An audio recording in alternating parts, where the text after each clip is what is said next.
আপনার দল 125 আসনে প্রার্থী ঘোষণা করেছে। আগামী 29 ডিসেম্বর মনোনয়ন জমা দেওয়ার শেষ দিন। আপনারা কি এই প্রার্থী তালিকা আরো বড় করবেন কিনা এবং নির্বাচনের প্রস্তুতি কেমন? একই সঙ্গে তারেক রহমান ইস্যুটি একটু বলতে চাই। গত পরশু 17 বছরের নির্বাসিত জীবন শেষ করে তিনি দেশের মাটিতে আসলেন। এইটি আপনারও একটি রাজনৈতিক দল, তিনি আরেকটি রাজনৈতিক দলের ভারপ্রাপ্ত চেয়ারম্যান, সেটি রাজনীতিতে একটু ভিন্ন মাত্রা যোগ করবে বলে মনে করেন কিনা? জি, আপনাকে ধন্যবাদ এবং সহ আলোচকদের শুভেচ্ছা জানাচ্ছি। অবশ্যই দ্বিতীয় প্রশ্নটা থেকে শুরু করি। আপনার যে জনাব তারেক রহমান বিএনপির ভারপ্রাপ্ত চেয়ারম্যান, তিনি দেশে এসেছেন দীর্ঘ 17 বছর যাবৎ। আমরা যখন থেকে কনফার্মেশনটা পেলাম যে তিনি এবার 25 তারিখে আসবেন, তখন থেকে কিন্তু আমরা এটাকে স্বাগত জানিয়েছি, কারণ এটা বিএনপির জন্য যেমন জরুরি, বাংলাদেশে এই মুহূর্তে নির্বাচনের সময়ের মধ্যে যেহেতু আমরা আছি, বাংলাদেশের জন্য জরুরি, কারণ একটা দলের প্রধান তার অনুপস্থিতি অনেকভাবে অনেক ধরনের সমস্যা তৈরি করতে পারে। ফলে তিনি এসেছেন, মানে যদি অনেকগুলো ডেট আমরা এর আগে পেয়েছিলাম, সেগুলো নিয়ে বেশ কিছু কনফিউশন তৈরি হয়েছিল, শেষ পর্যন্ত তিনি এসেছেন। আমরা বিশ্বাস করি এই স্বপ্নগুলিতেই তৈরি হবে স্বপ্নের বাংলাদেশ। স্বপ্ন ধরা, ধরনীর বুকে স্বপ্নের ঠিকানা। এবং এসে যে বক্তব্য দিয়েছেন, এটা অবশ্যই আশাব্যঞ্জক।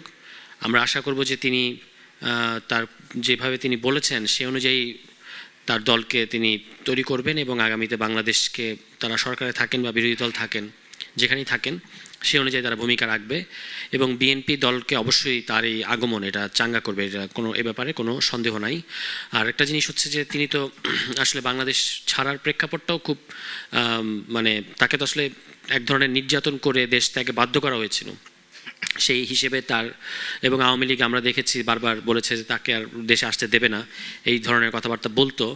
কিন্তু শেষ পর্যন্ত যেহেতু তিনি এই ক্ষেত্রে জুলুমের শিকার হয়েছেন, তিনি দেশে আসতে পেরেছেন। যারা এই হুঙ্কার দিয়েছে তারা কিন্তু আজকে দেশে নাই। এটা হচ্ছে তারেক রহমান সম্পর্কে আমার বক্তব্য। এবং আমরা অবশ্যই আমাদের দলীয় মতপার্থক্য থাকলেও অবশ্যই বহুদলীয় গণতন্ত্রের স্বার্থে আমরা প্রত্যেকটা দলের স্বাভাবিক রাজনীতি করার যে অধিকার দলের এবং ব্যক্তির, সেটার পক্ষে সবসময় থাকবো।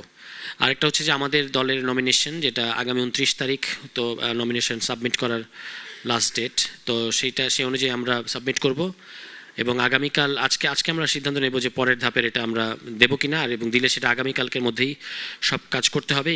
এগুলো প্রক্রিয়াধীন আছে এবং আমরা যারা নমিনেশন পেয়েছে তাদেরকে নির্দেশনা দেওয়া আছে যে তারা যেন তাদের নমিনেশন পেপারগুলো নির্বাচন কমিশন মানে রিটার্নিং অফিসারের কাছ থেকে তুলে নেয় এবং সেটা আবার মানে যে সমস্ত কাগজপত্র লাগে সেগুলো ম্যানেজ করে আবার জমা দেয়।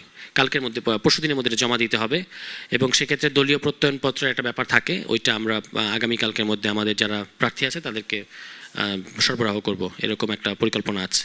আপনার দলের প্রার্থী 125 জন, এটি কি আরো বাড়বে কিনা?